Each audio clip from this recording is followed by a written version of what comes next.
wherever you're listening, thanks you for joining me. I've got a guest with me today. I've got Greg Coe. He has two hats.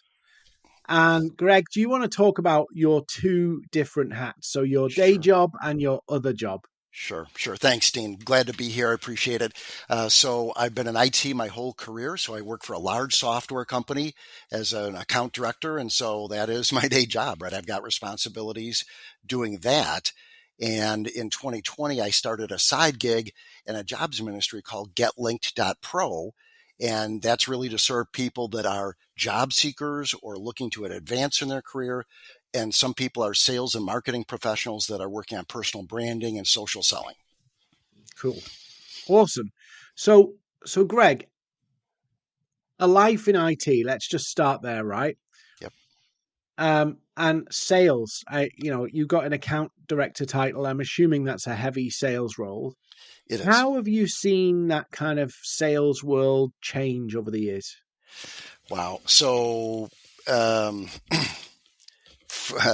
don't want to date myself too much, but I could go back to, early PC days and a lot of manual processes, manual systems to now everything's, I've been paperless for 7 years. So much more automation. Customers are way more sophisticated, right? They can do a lot of shopping and checking things out online on their own. And so it's matured quite a bit. Mm. And that whole piece where you're talking about customers can check things out on their own, how does that make your life harder? That the fact that customers can do their own research and don't need to talk to salespeople until the very last minute now. Right. It's so I have named accounts. So I've got deep relationships with them. They're long-term customers. So it doesn't rock the boat really for me. If I had a general territory with lots of customers and maybe there's hunter roles and farmer roles, hunters out trying to win, new logos and that kind of thing, and farmers cultivating additional business. I've got a bit of both, but if I was a pure hunter role, that would be challenging, right? Because especially if I had a commodity product, they can buy it anywhere. They can source. I've had customers years ago do reverse auctions where they said, we're going to buy this product. There's 6 companies that could provide something like that. And you're all going to reverse bid. And it's like limbo, who wants and can go the lowest. I've done a couple of those. Those are high stress situations for sure. So if you're just think about sales for a minute, right? If you're in sales right now, obviously there is the roles which are hunters, which is basically go and find and discover and uncover opportunity. And even if you're more of a farmer, a developer, get in there, open an account, build an opportunity over a long period. Mm-hmm. Both of those now for a company are massive investments because salespeople don't come cheap. Right. And particularly now, maybe this is a bit depressing news, but the tech sector, specifically AI, economic reasons, there's a ton of salespeople in the market for a new role. Right. How does somebody differentiate themselves? Because let's be honest, right? When somebody's interviewing you, when somebody's checking you out, they're trying to go, is this person going to make me money? Are they a lame duck? And how long will they take me to make money? Right. How do you stand out in that scenario? Great question. In my time, I've been a sales rep, I've been a sales manager, I've had marketing roles, and I've had sales training roles. One of the greatest lessons I learned as a sales manager, let's say I was interviewing you hypothetically, I would look at you and I would ask myself, how would I feel if you, Dean, worked for the competition? If that didn't bother me, right? Thanks for coming in. We're done. Or thanks for getting on video.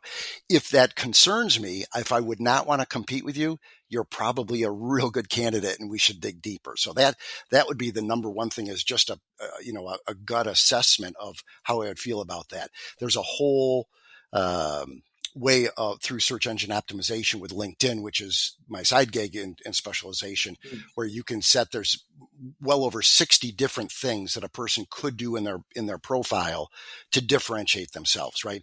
Most of the recruiters are doing searches with skills filters, and a lot of people are lacking in a quantity of skills, targeted keyword skills, and if their profile is not optimized, they're going to get passed over because someone else has an optimized profile, and they're just easier to find. Yeah. I was just thinking as you were saying that, like, does your profile look like you're a successful hunter? I hope mine does, but that would be the question that if I was a recruiter, a hiring manager, that's exactly what I would be looking at, and previous success can often be an indicator or foretell that if they could do it before, they can probably do it again. If they've never done Mm. it, how are they going to get there, right? As a Yeah. manager, I had a gentleman I worked for, Kurt Artis, back in the day with AT&T. He taught me a great lesson. He said, think about people and as a manager, measure them on willingness and ability. Are they willing to do the job? Some people work hard. Some people don't work so hard. And do they have the ability? Somebody might have all the talent, but not be that motivated. Or you have somebody that works super hard, but just isn't that talented. If you can find high ability and high willingness, that's a strong candidate. And it's like I've put jobs out, and here's one of the big frustrations at the moment. You put a job out on LinkedIn or you put a job out on a job site, and you will be swamped with totally irrelevant applications. And it's like, like as you're doing this, you're going, I don't even know why you applied because one, it looks like you've made no effort. And two, you don't have any of the skill set. And the problem for me was then I actually got fed up and almost kind of didn't thoroughly check. I just looked for, oh, this one looks a bit sketchy, I'll move on. This one looks a bit sketchy, I'll move on. And the sad part is recruiters, hiring managers are by force not being able to be as thorough in the kind of vetting. They're almost being a bit more indiscriminate of like, yeah, you didn't flip my switch quickly enough. You're out. Right. And if you're not like an avid social seller like us, maybe you are an email person or a cold call person, and that's your go-to. And this applies to anybody actually. It's not just salespeople, really. If your profile is a mess or just average, or even just like you don't even use it, and you've got somebody with 100 applications just flicking through, going, "Who's this person? Who's this person? Who's this person?" Right. Basically, you could end up where you're the most capable and the most willing person to do the job, and you're just skimmed over because your LinkedIn is lackluster. I see it all the time, right? I'm working with people seeking jobs that are sales reps, uh, just about any title you can think of. In a professional setting. So yeah, they're often going to get passed over, right? They're going to be Mm, one of the many that just gets ignored or brushed off. mm, And so I'm encouraging people, right? You want to focus on certain parts of your profile and do certain things to stand out. I had one person that I worked with, and they said, Greg, I applied what you had taught me. I saw an immediate spike in recruiter activity. I had someone else that said, and they posted on a comment, or they commented on a post that I did about 2 weeks ago, and they said, working with Greg, I got nearly a 10x increase in the activity because I had applied what was there mm, and what he showed me, and it paid off from a job search perspective. So I think you have to pull those levers mm, to just at least stay even, if not get ahead. mm. And I think the interesting thing is, and this is a good thing on my part, but not so good if you're like an SDR in a tech company, or LinkedIn is heavily involved in your sales process. you almost have a bit of a home field advantage because you're using the platform all the time. Like, you pick up on a lot of this stuff, but maybe if you're a bit more senior, or maybe your LinkedIn isn't a major part of your, day to day at work, sales strategy, marketing strategy, you may be, well, it doesn't really matter for the, I'm in my head, I've got somebody who's worked for the same company for like 14, 15 years. Right. Very much it's going to see people still, because that's still a thing. It may be picking up the phone. It may be going to conferences. So LinkedIn may be not a big deal in your world, but and it might not be a big deal as part of your role. But then you get some whippersnapper SDR who looks way more competent, way more capable, Right. with less experience, and they get through the first round just because their profile's brilliant. And your 14 years of experience counts for nothing when your profile picture looks like it was from 1984, Right. for an example.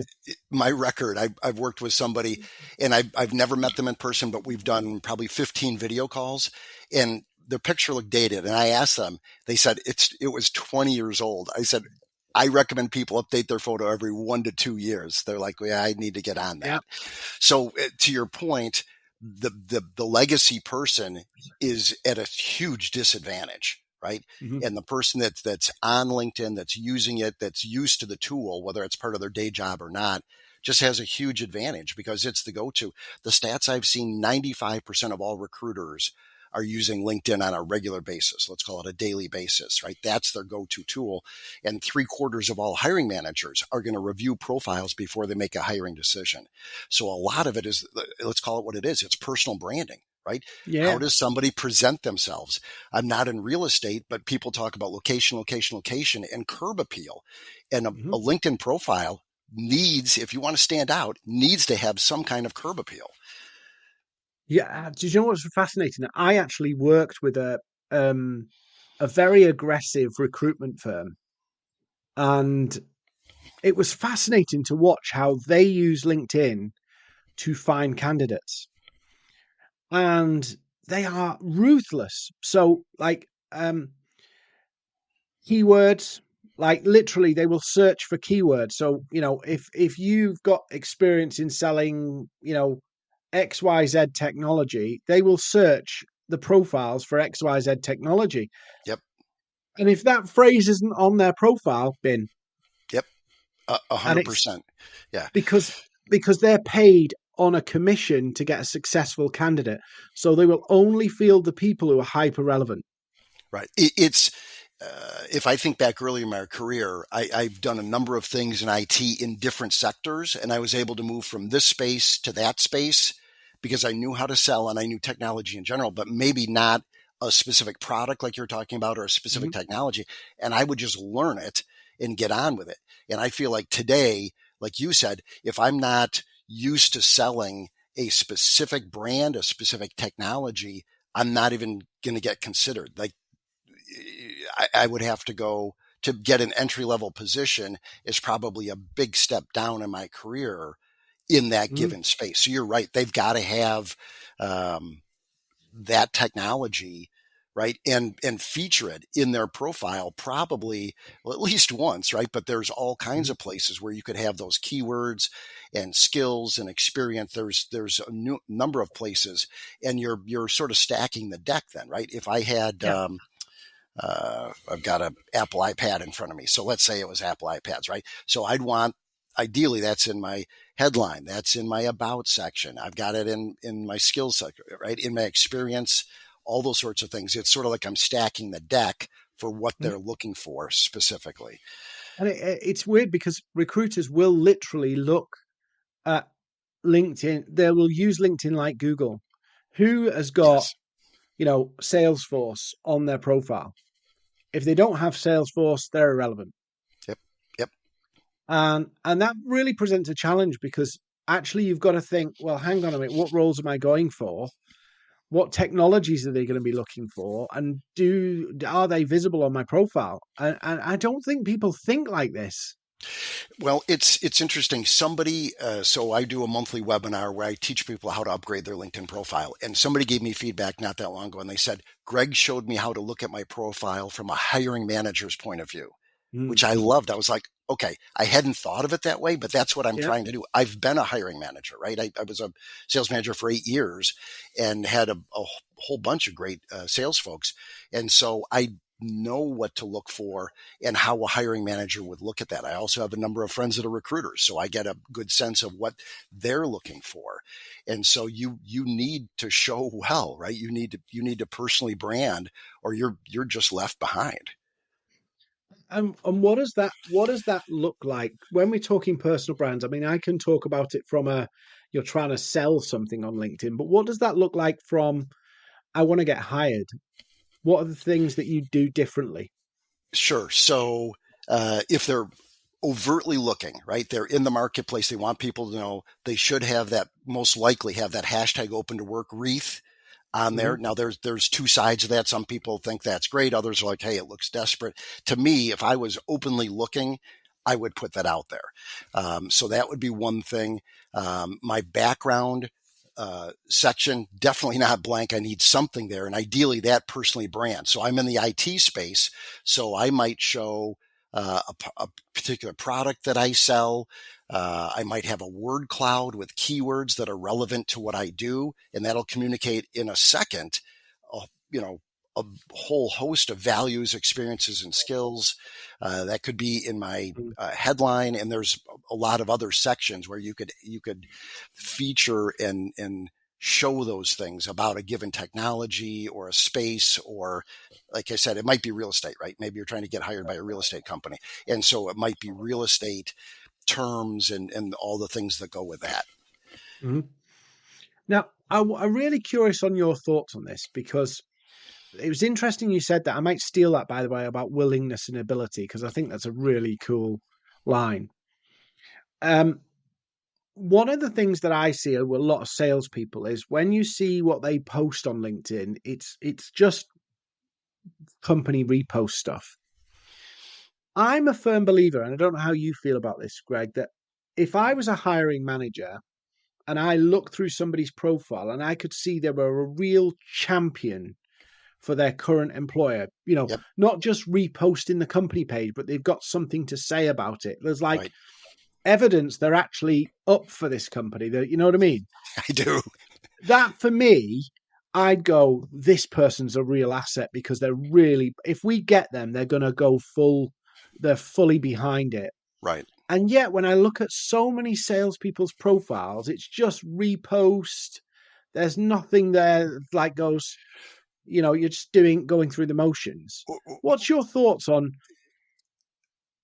like going all out in terms of sharing content from your employer and stuff like that on the profile? Does that influence and good or bad a hiring manager to go, this person's really enthusiastic about the role they're in? I would say yes.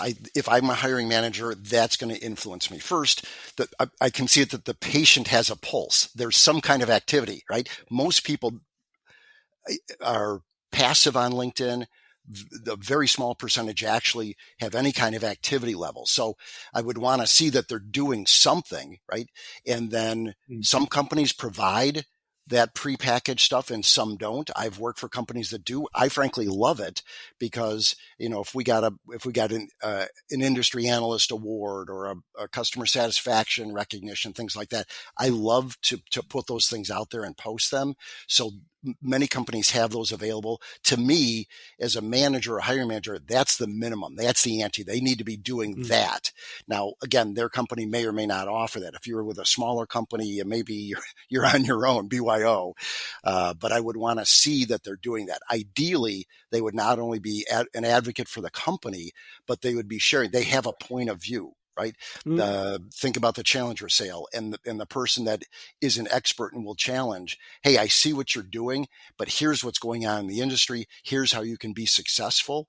And so they're a little bit kind of in your face. The good news is that if they know what they're doing, it's worth listening to, and they have a POV, right? They have a point of view.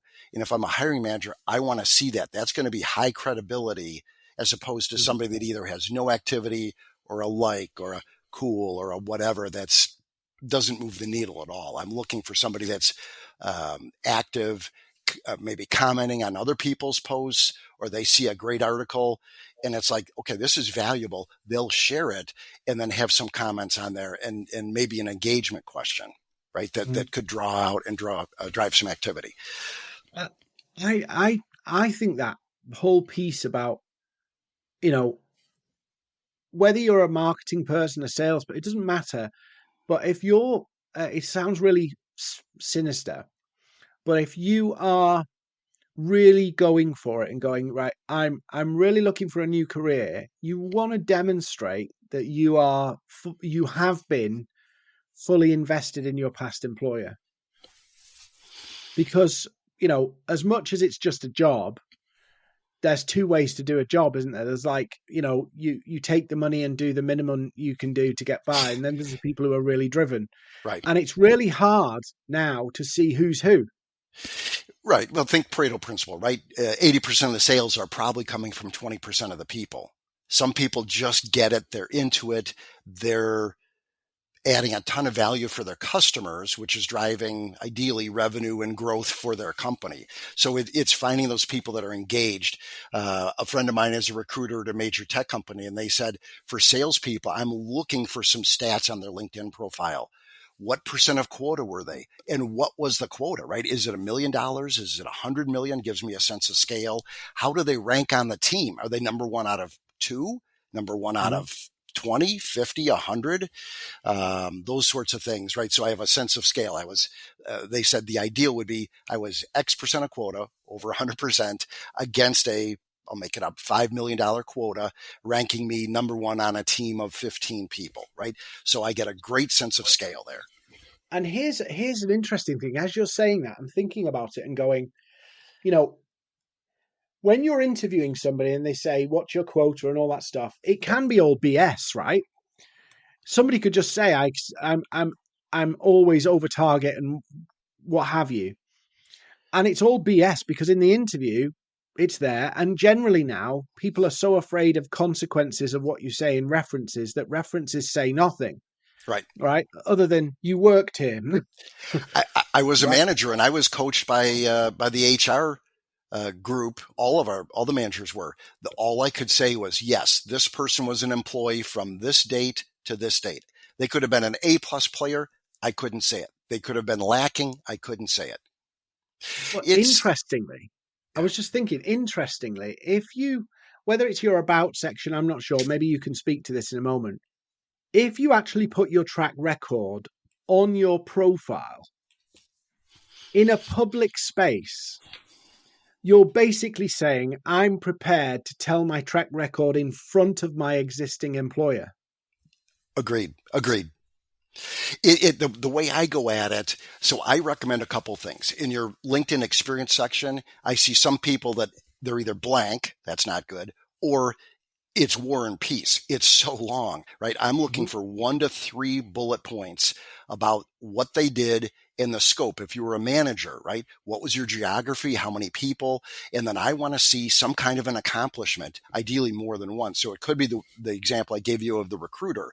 And I tell people front load that accomplishment, put the number first in that bullet point, because when the eye sees those numbers, it wants to keep reading to understand the context. So to me, that's social proof. I'm saying I'm putting it out there. I'm, Mhm. I deliver this kind of results.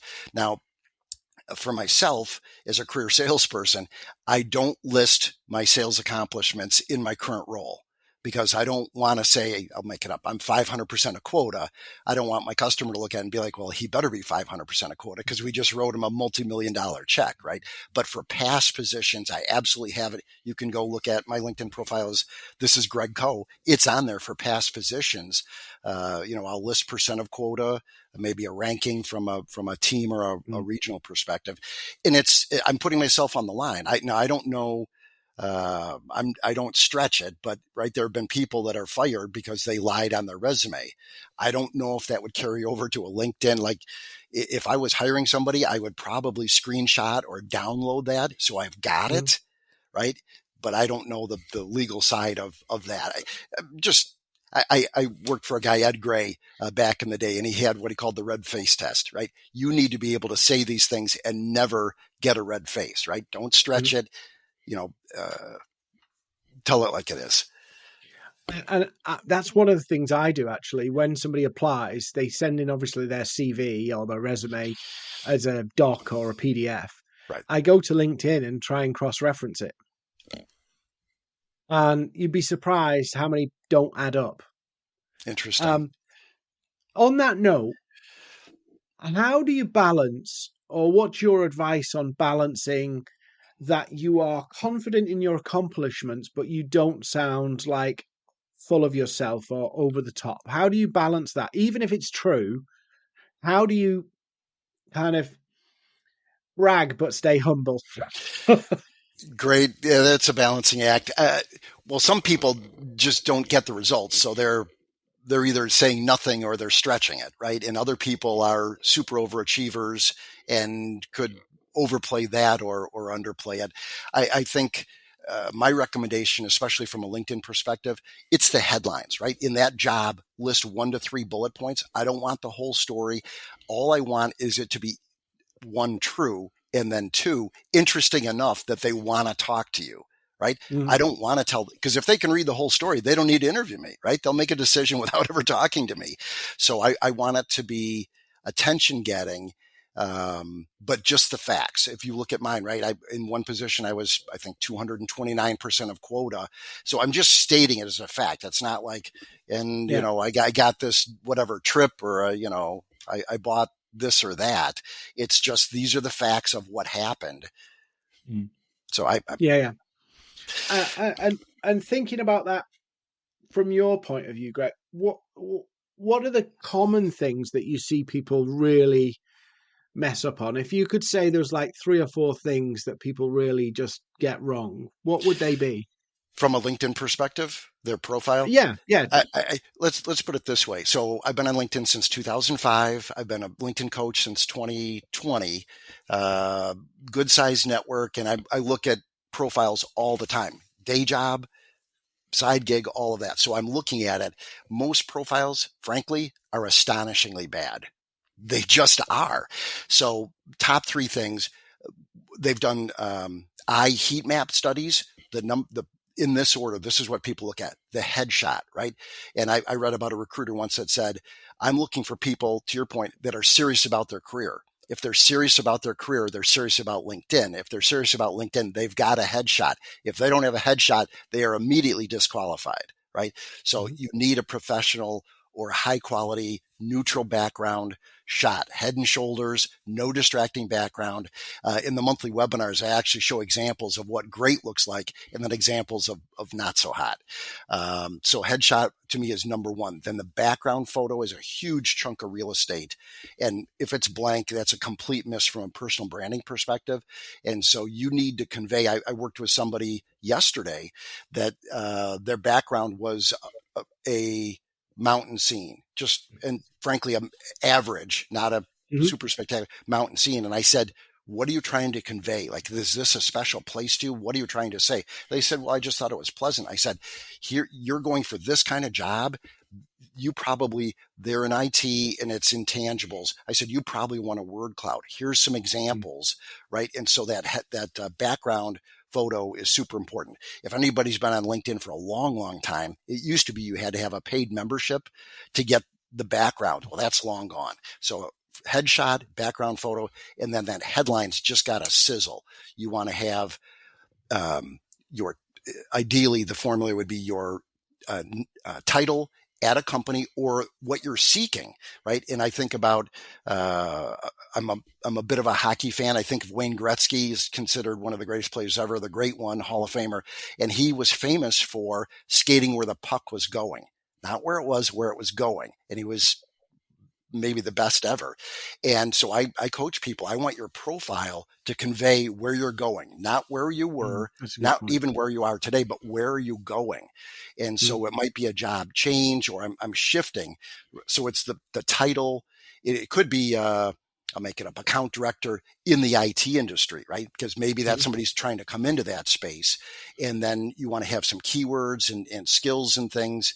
And then ideally, they're going to close with a tagline, something that is Mhm. mine. If you look at my profile, I help people land great jobs, right? So it's Mhm. one of those things I'm trying to help them be successful. So again, headshot, the background photo, and the headline are all crucial. And there's a lot more, but those are the big Mhm. three.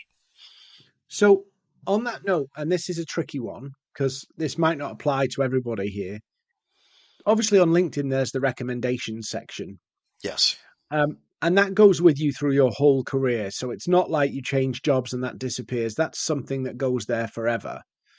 What's your thoughts on using that as part of the whole process? 100%. I absolutely want to see recommendations. The person I coached yesterday um, uh, had none. And I said, it's social proof. You need some. Mhm. Now, they show up in chronological order.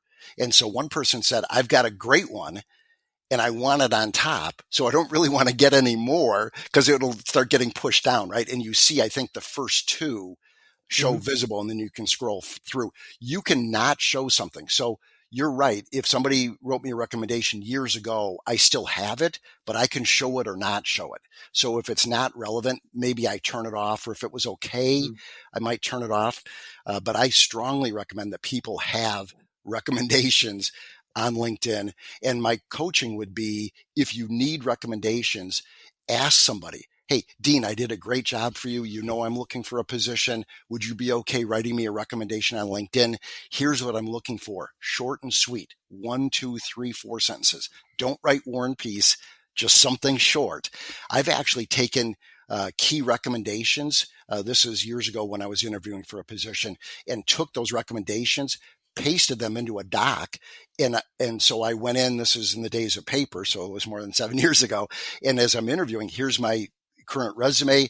Here's a copy of the cover letter that I sent in, and here's straight from LinkedIn. So social Mhm. proof. And Yeah, yeah. I've had interviewing managers say, I've never seen anybody do this. I love this. Do you know what? That is an absolute brilliant idea. Is if you collect those recommendations on LinkedIn, integrate them into your PDF CV Yep. is a really good shout. Now, I'm going to ask you an even trickier one All now, right. and put you to the test. Sure. If somebody's looking for a new role, but they're in a role already, they Right. obviously don't want to tip off their current employer Right. that they're looking around because that can cause problems. But obviously, having customers getting recommendations and stuff from customers is massive. How would you approach that? Because you want to optimize your profile, you want to get those recommendations because recommendations from customers is brilliant. Yeah. How would you go about soliciting those recommendations? Great question. So I'm going to go back for 1 second. The not only can you use that recommendation in your CV, but you can maybe pull a subsection. The person I coached yesterday had an absolutely amazing, they were a force multiplier is what was written about them, and it went on. And I said, that is very strong. I would take that quote and put it at the top of your about section.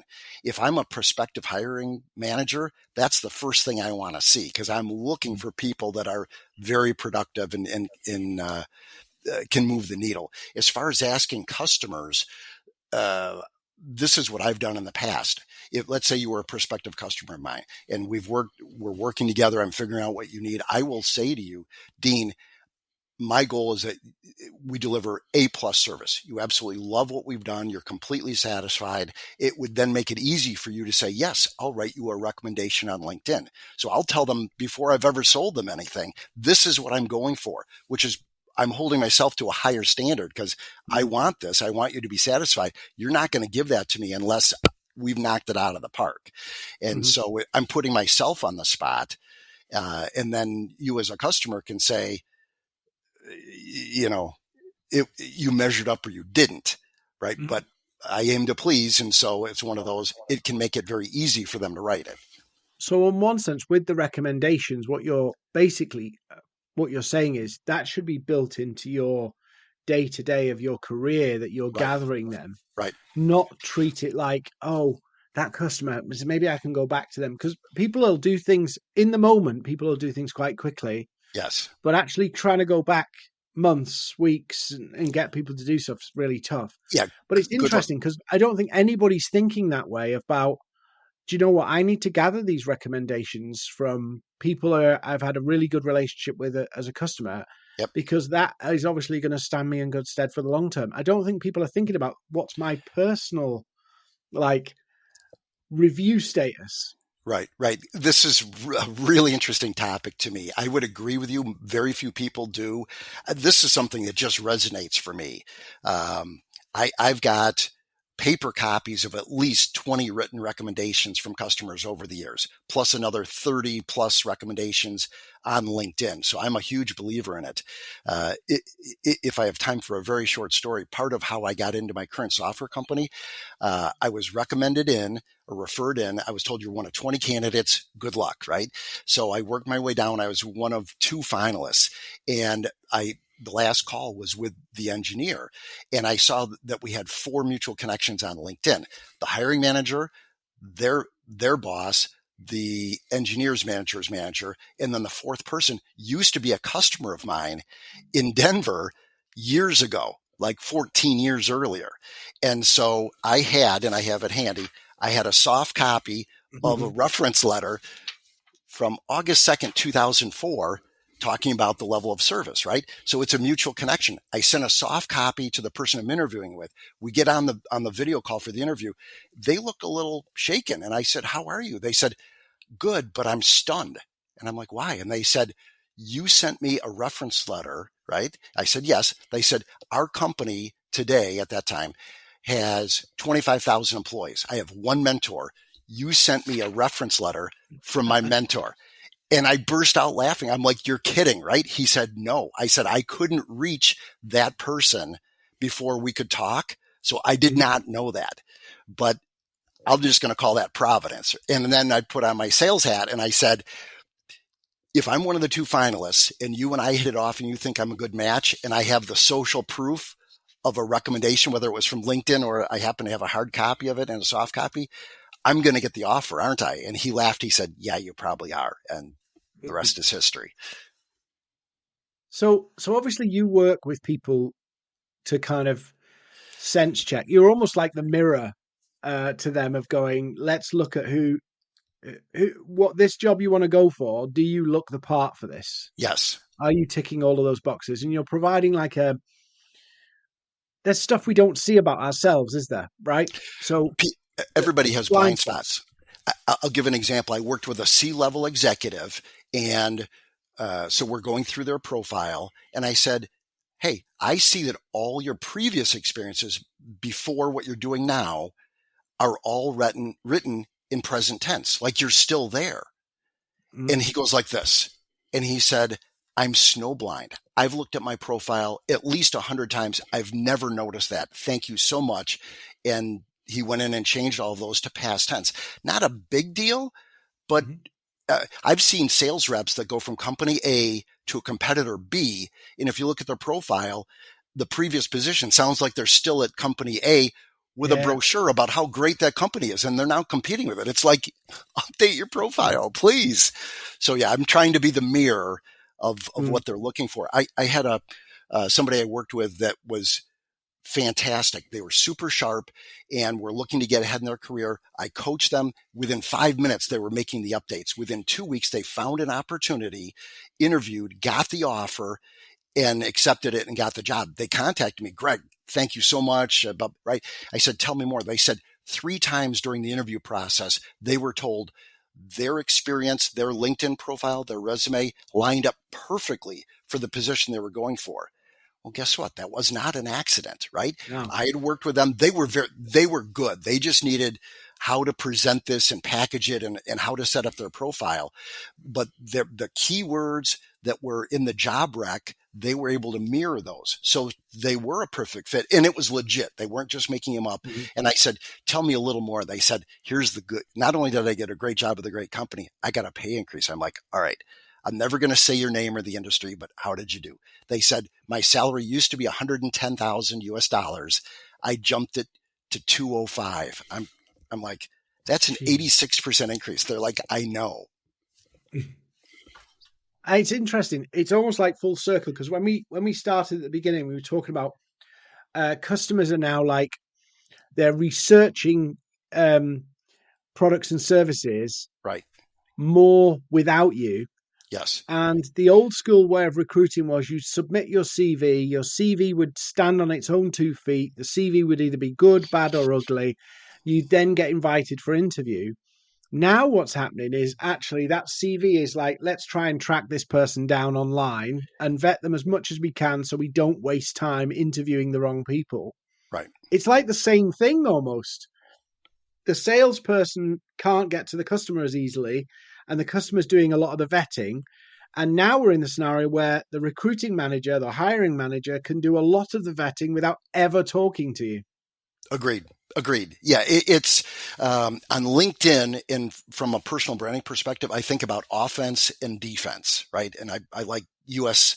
football, right? Mhm. Uh, so think about offense, right? So that's going to be proactive, maybe posting, commenting, direct DM, right? Direct messaging different people, doing searches. There's a whole methodology to that.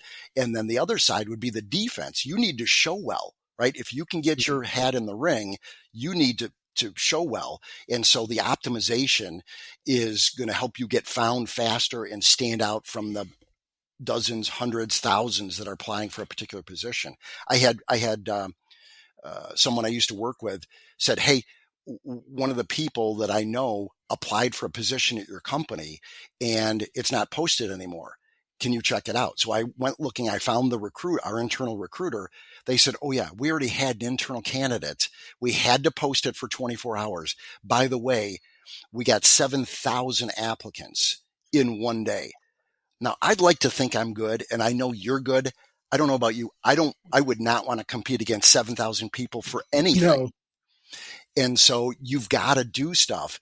A lot of it also is the networking, right? Not only do you need to show well, but that networking, having a large network. I can teach people how you can find out who in your network is hiring or indicates something about hiring.